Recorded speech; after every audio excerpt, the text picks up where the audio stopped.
You're about to witness a rare instance where Oxford mathematician John Lennox is in the same room with the famous atheist Richard Dawkins. And Lennox takes this opportunity to really push Dawkins on the existence of God, which leads to a rather intriguing moment where Lennox is actually using Dawkins' own logic against him. I'm gonna let this video play out and then I'm gonna give my thoughts in the back end. Let's get into it. Well, let's go back to the level of the origins of the universe and the origin of life. Now, life, as we both know, has got this digital database. It's got a language all of its own. Now, the only thing we know of capable of producing language is mind. And yet you reject that. By definition, as an atheist, you must reject that. There's no mind behind this language. I do reject it.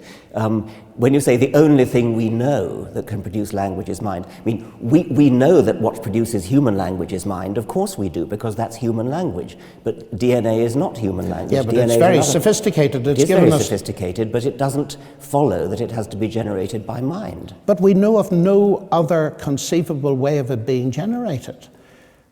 You see, because it seems to me from the mathematical point of view, I think you said this somewhere in a different context, junk in, junk out. Here we have this phenomenally sophisticated information processor, which is the cell. Am I really to believe that that information processing capacity simply came about by the laws of nature and random processes without a mind? Yes. Well, absolutely. I find that impossible to believe as a mathematician. I know you do. This is called the argument from personal incredulity. But I could just reverse that and says your position is the argument from personal credulity. No, that rationality comes from irrationality, that mind comes from matter. To me, the biblical explanation in the beginning was the word, the logos. That makes perfect sense. And it makes sense of the fact that we can do science itself. But you haven't explained where the logos came from in the first place. Well, of course not, because the logos didn't come from anywhere. Well then, in what sense is it an explanation? Because the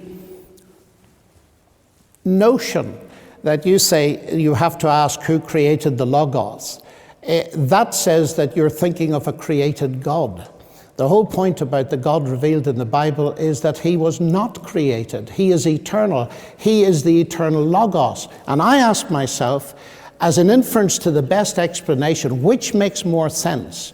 That there's an eternal logos and that the universe, its laws, the capacity for mathematical description and so on, that these things are derivative, including the human mind, from the logos. That makes very much more sense to me as a scientist that it's the other way round. When there is no explanation for the existence of the universe, do you just believe the universe is a brute fact? The universe is an easier brute fact to accept than a conscious creator. Well, who made it? It's you who insists on asking that question. No, you asked me who made the creator. The universe created you, Richard. Who made it then? A God is a complicated entity which requires a much more sophisticated and difficult explanation than a universe, which is, according to modern physics, a very simple entity. It's a very simple beginning. It's not a negligible beginning, but it's a very simple beginning. That has got to be easier to explain than something as complicated as a God. Yeah, you can't explain the existence of God, but I think you may have missed my question. I'm drawing a parallel. You see, you say that it's, at least, don't let me put words in your mouth, of course, because that would be unfair, but I'm getting the message that it's ridiculous for me to believe in a God who created the universe and me, because I have to ask who created God. All I'm doing is turning that question round and saying, the universe, you admit, created you because there's nothing else. Well, then who created it? I understand you perfectly. I'm making we both of us are faced with the problem of saying, how did things start? Yes. I'm saying it's a hell of a lot easier to start with something simple than to start with something complex. That's what complex means. But I don't think so. If I pick up a book called The God Delusion, it's a pretty sophisticated book. It's got lots of words in it. But actually, as I look at page 1, I don't even need to go beyond page 1, I conclude that it comes from something more complex than that book itself, namely you. Yes, I mean, obviously complex things exist and brains exist. Well, and why brains can are I not complex. look at the universe, the whole show, which includes Well, Dawkins and Lennox? I'll tell you why.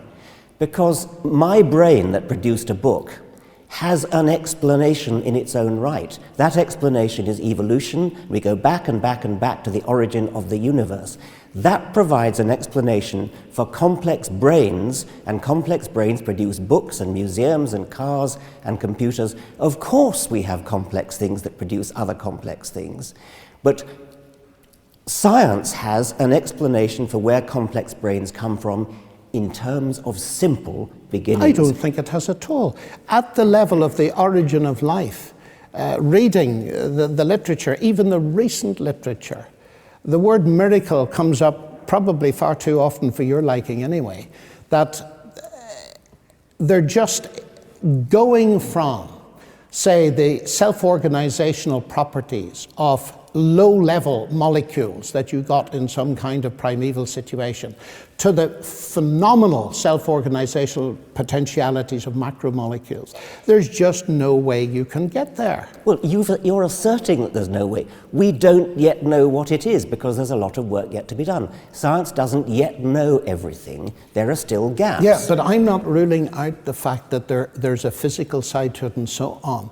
But it seems to me that the fact that the basic description of this ancient language, and it's a very ancient language of DNA, points much more arguably to the existence of a logos, a divine logos who started it, than the notion that it's going to be exhaustively explained in purely naturalistic terms. Because I would still go back to the point I made earlier, although I don't want to harp on it.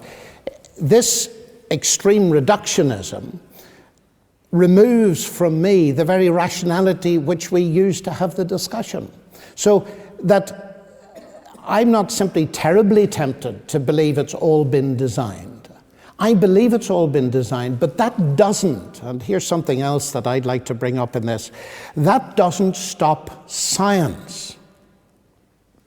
I fear sometimes that your dichotomy, either God or science, might put some people off science because they'd prefer God, and that would be a pity. In this discussion, Dawkins claimed that atheism makes more sense because the origin of the universe is easier to explain than the origin of God.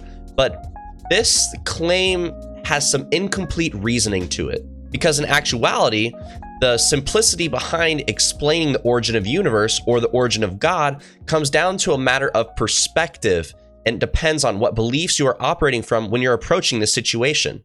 Because the way Dawkins is approaching it is from the perspective of a scientific materialist. And that's going to limit his explanatory power to solely empirical evidence and mathematical models, which is actually going to undermine his ability to consider other possibilities like a divine creator that may provide a more complete explanation of the facts that we currently have about the universe. And on the other hand, we got John Lennox, who's operating from a theistic perspective, and he still holds a reverence for the scientific process and empirical evidence, but he's willing to consider the theological and philosophical possibilities that go beyond purely the material realm.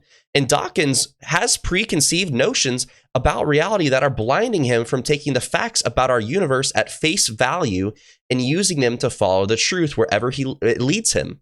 And 16 months ago, I was an atheist just like Richard Dawkins. I thought that this God stuff was kind of crazy, but when I decided to finally lay down my biases and earnestly seek after the truth, I was met face to face with God.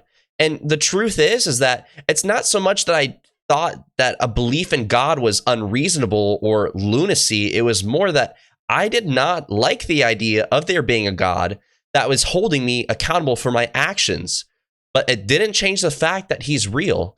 And going back a little bit, I'm not surprised that I ended up finding God this way, because in the Bible, God promises that if you seek after him, you will find him. If you knock at the door, he will open it for you. And I don't know if you're still watching this, but if you still are, and you haven't ever decided to seriously seek after God in your life, now is the time to do so. 150,000 people die a day, and it doesn't discriminate against old or young people. And if you have not yet entered a relationship with God and you died today, you would go to hell. You would. And it's very uncomfortable, but it's the truth. And I love you, and I want you to know that. That's the whole reason I make these videos, because I want to reach people like you who have never thought about God or placed your faith in God, and to seek after him and to save yourself from the lake of fire. Come to Jesus. Do it now. Do it soon, because we don't know when he's coming back. It could be today. You could die tomorrow. Let him heal you. Let him save you. Come to him. Please. Please, please, please, please. With that being said, if you want to watch a video similar to this one, I recommend you check out the video on screen right about here. Have a great day. Bye-bye.